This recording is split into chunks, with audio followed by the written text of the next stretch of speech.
কালো ধোঁয়া, ধুলোবালি আর বিষাক্ত পরিবেশে চরম বিপর্যস্ত হবিগঞ্জের কয়েকটি জনপদ। স্বাস্থ্য ঝুঁকি সহ কৃষি ফসলের ক্ষতি আর পরিবেশ ধ্বংস করে চলছে 119টি ইটভাটা। অনেকগুলোর পরিবেশ ছাড়পত্র না থাকলেও ব্যবস্থা নিচ্ছে না প্রশাসন। এতে ক্ষুব্ধ পরিবেশ কর্মীরা। যদিও জেলা প্রশাসক বলছেন পর্যায়ক্রমে অভিযান পরিচালিত হবে। হবিগঞ্জ থেকে আল আমিন খানের পাঠানো তথ্যচিত্রে ডেস্ক রিপোর্ট। হবিগঞ্জ মিরপুর সড়কের মাত্র 5 কিলোমিটার জুড়ে দাঁড়িয়ে আছে অন্তত 20টি ইটভাটা। দূর থেকে তাকালেই দেখা যায় কালো ধোঁয়ার কুণ্ডলী আর চারপাশে ধুলোবালির স্তর। বিপর্যস্ত পরিবেশের ভয়াবহতা বোঝা যায় আশেপাশের গাছপালার দিকে তাকালেই। সবুজ পাতাগুলো এখন বিবর্ণ, পড়েছে ধুলার স্তর। স্থানীয়দের অভিযোগ, এসব গাছে এখন আর ফল আসে না। প্রভাব পড়েছে কৃষি জমিতেও, ফলে জনপদের মানুষের জীবন হয়ে উঠেছে দুর্বিষহ। ফসল ধরে না, কাটল পাটল যা আছে এই ধুমায় নষ্ট হয়ে যায়। আর শ্বাসকষ্ট, এই যে ধুলায় বললে শ্বাসকষ্ট, দেশের ক্ষতি জন্য সরকারের ফাঁস দিতে না হইলে এই মাটি গাড় খুঁজতে তালাব খুঁজতে নিতে পারিল নেই সেও। আর যদি 2-4 বছর থাকে তে আর মাটি পাইতো না। শেষ ধুমায় গা ফসল সব নষ্ট হয়ে যায়। কৃষি শাক সবজি আছে এগুলো সব নষ্ট হয়ে যায়।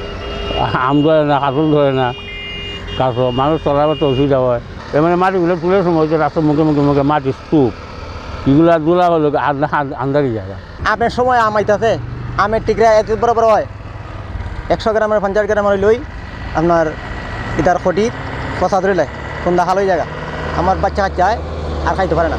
বার বান্ধে আমি আগে বিক্রি করতাম, এখন একটা বড় টাকা করে পাওয়া যায় না, এমন বিনাশ হয়। এই ইত্যাদির ফসল টসল যেটা আছে, টমেটো বমেটো, ইটার খটি আইয়া ফুল আইয়া মুজে জায়গা ফুল। এত মেহনত করি, একটা গাছের মাঝে 5-7টা বান লাগে, কুড়া গাঁথা লাগে। 1000 কুড়া গাঁথলে 5-7টা করে বান দিলে 5000 বান হয়। স্বাস্থ্যকর অল টাইম ফ্যামিলি কেক, সব সময় অল টাইম হেলদি লাইফ। জেলা প্রশাসনের তথ্য অনুযায়ী হবিগঞ্জে ইট ভাটা রয়েছে 119টি, যার মধ্যে 24টি ভাটার পরিবেশ ছাড়পত্র নেই। আবার যাদের ছাড়পত্র আছে তারাও মানছেন না আইন। প্রতিনিয়ত পরিবেশের ক্ষতি করে ইট ভাটা পরিচালনা করায় ক্ষুব্ধ পরিবেশ কর্মীরা। এ ব্যাপারে দায়িত্বশীল প্রতিষ্ঠানকে দায়ী করছেন তারা।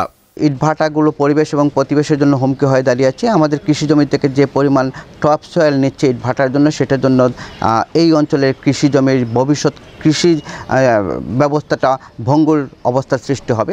তাই আমি মনে করি যে মন্ত্রণালয় এবং রাষ্ট্রীয়ভাবে যে নিয়ম নীতিগুলো রয়েছে, সেই নিয়ম নীতিগুলো পরিচালনা করে হবিগঞ্জের ইটভাটাগুলো পরিচালনা করার জন্য দায়িত্বশীল প্রতিষ্ঠানের যে দায়িত্ব রয়েছে, সেই দায়িত্বগুলো তারা পালন করবে। এ বিষয়ে জেলা প্রশাসক বলছেন, অবৈধ 4টি ইট ভাটা ইতোমধ্যে গুড়িয়ে দেওয়া হয়েছে। পরিবেশ নীতি না মেনে পরিচালিত ভাটাগুলোর বিষয়ে পর্যায়ক্রমে ব্যবস্থা নেওয়া হবে বলেও জানান তিনি। জমির যে টপ সেল আছে এগুলো তারা কেটে এগুলো ইটভাটায় বিক্রি করছে, সেগুলো আমরা বিভিন্ন অভিযানে যেয়ে এগুলো জরিমানা করছি, বিভিন্ন রকম মামলাও করা হয়েছে এই বিষয়ে। পরিবেশ অধিদপ্তর প্রতি বছরই কিন্তু রিনিউ করা হয়। ওরা এখন বলেছে যে পরিবেশ যে কর্মকর্তারা আছেন তারা এগুলো দেখছেন যে আসলে আগে দেওয়া হয়েছে কিনা বা এখন ডকুমেন্টগুলো ঠিক আছে কিনা। এখন কোনোটাই দেওয়া হচ্ছে না যদি পার্শ্ববর্তী কোনো জনবসতি থাকে। Desk report, ATN news.